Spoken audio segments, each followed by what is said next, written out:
kaikkia sitä voi eläimen omistajalle sattua. Just istuin viimeiset 2,5 tuntia keskussairaalapäivystyksessä, koska Mauri raapasi minun pikkuvarpaaseen haavan. Toissapäivänä olisikohan ollut. Se tulehtui ja siitä tuli tosi kipiä. Ja tänään oli aika tuskaa olla sen kanssa töissä.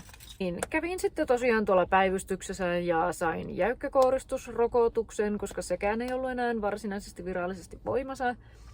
Niin sain sen ja antibioottikuurin. Ja nyt istun tässä Prisman pihalla autossa Kokkolassa ja me käymään tuolla keskusapteekissa. Se on onneksi 8 asti auki. Kerkien just käydä vielä hakeen sieltä sen antibiootin.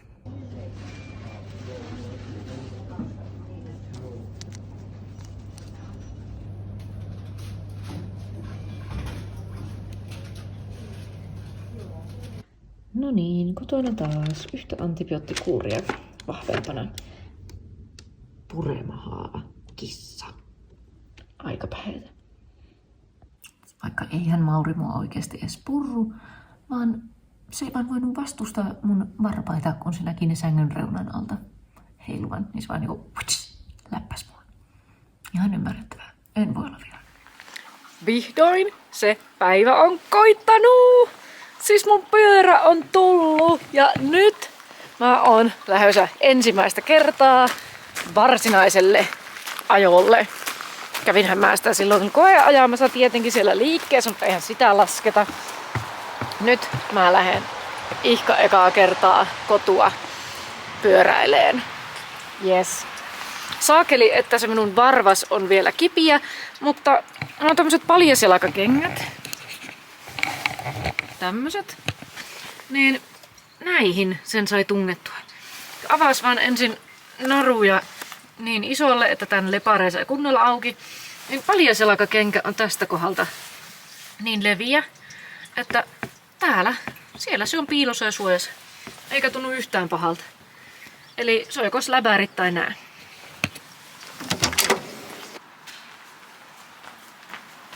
Siis mä en voittele yhtään mitään, mä oon eikä pelkkää hymyä. Se on niin hienoa!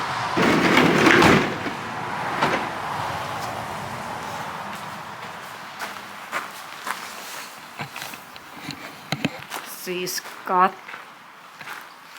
kattokaa nyt.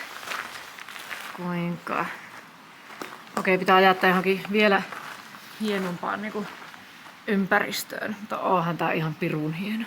Nyt mä lähden maantielle ja soratielle.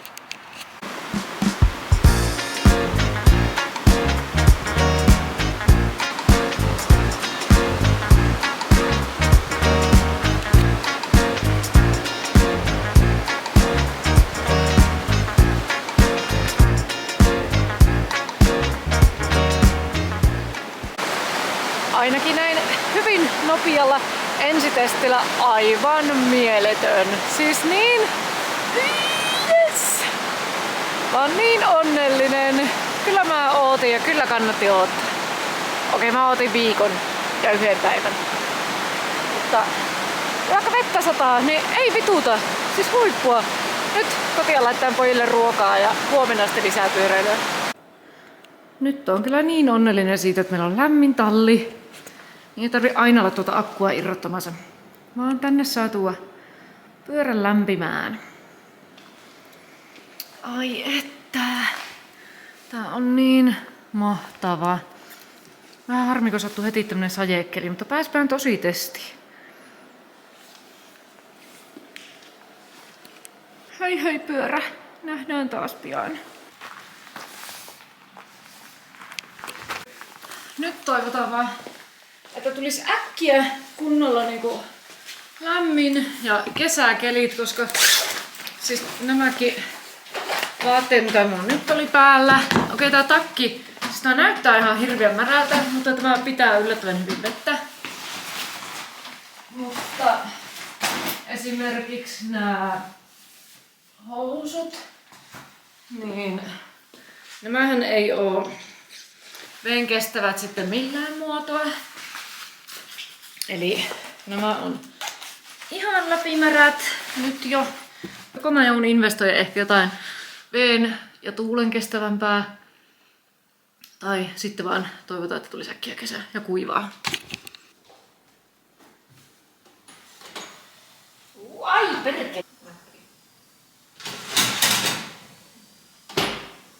Uulala. Tänään syödään ranskalaisia ja nakkeja, koska mun oli pakko käydä sille pyöräilemässä, niin en nyt kerennyt tehdä muuta. Pakko kahtua välissä, että minkälaista... Oi. Siellä on jo aika hyviä pyöräilykelejä. Yes.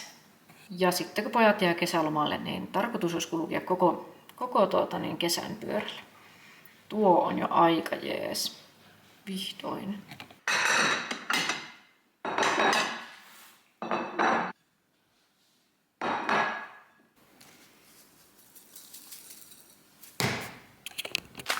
Pojat halus lähteä katsoa äitin pyörää.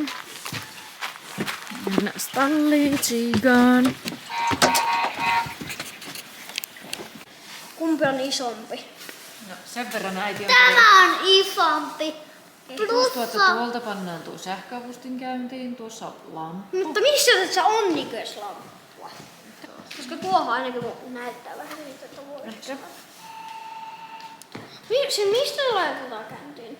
No tästä virtana pistä. Niin tämä oli penkiin säädin. Ja täällä on mama. Näillä säädetään ihan mitä tavallisia vaihteita pienemmälle ja isommalle. Elikkä tämä tässä on Sitten on isommalle, käsijarrut. pienemmälle. Mutta mistä niin se niksuttu se 3 laitetaan sitten? Olipas siellä kylmä ilma ja vettä sataa vieläkin.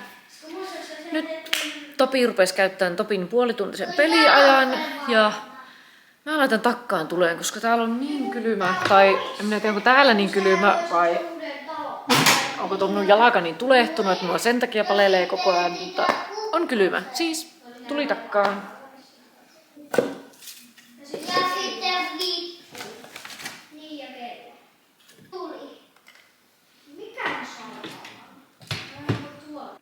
Ne ehkä kannattaisi Topi laittaa siihen sun maailman. Se on se toinen. Sillä aikaa, kun mä ottelen, että tuo takka tuolla roihahtaa täyteen loimuun, niin tyhjennän vielä tiskikoneen.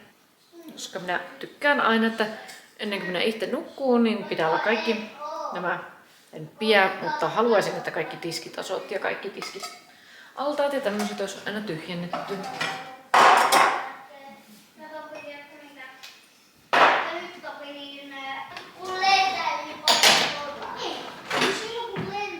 Siis voi taivas, mikä pommi. Nyt järkätään tää. Jotka alituiseen. Mitä se tarkoittaa? Tarkoittaa alituiseen, tarkoittaa, että koko ajan tai jatkuvasti.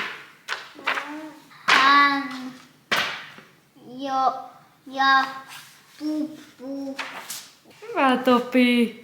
Sä oot niin taitava. Siis tämä on niin mahtavaa, kun meidän Topikin on oppinut nyt lukemaan normaaleja tuommoisia kirjoja. Siellä ne nyt syö iltapalaa ja lueskelee kumpikin omaa kirjaa. Hyvä pojat. Nyt leputetaan vähän kipeää koipeaa tossa ja sitten luetaan kohta iltasatuja, tehdään iltatoimet ja pojat lähtee nukkumaan. Pojat on mennyt jo nukkumaan ja nyt mä tulin tänne hammaspesulle ja peseen naaman ja sitten mä lähden itsekin tuonne lueskeleen tai ehkä kahtoon jotain hömppää. Tähän loppuun oli pakko vielä tulla sanomaan, että suosittelut kyllä minulta ainakin Kannuksen Veikon koneelle. Ihan loistavaa asiakaspalvelua aina alusta loppuun saakka. Mikä parasta, niin tänään vielä se minun pyörä kotiin kuljetettiin ihan tuohon omalle porraspieleen, siis kotiovelle saakka. Eli todella hyvää asiakaspalvelua. Siitä on kyllä ihan super onnellinen. Kiitos! Voin lämpimästi suositella heitä muillekin. Nyt pidemmittä puheitta lähden nukkumaan. Huomenna mulla onkin iltavuoro. Heipä hei!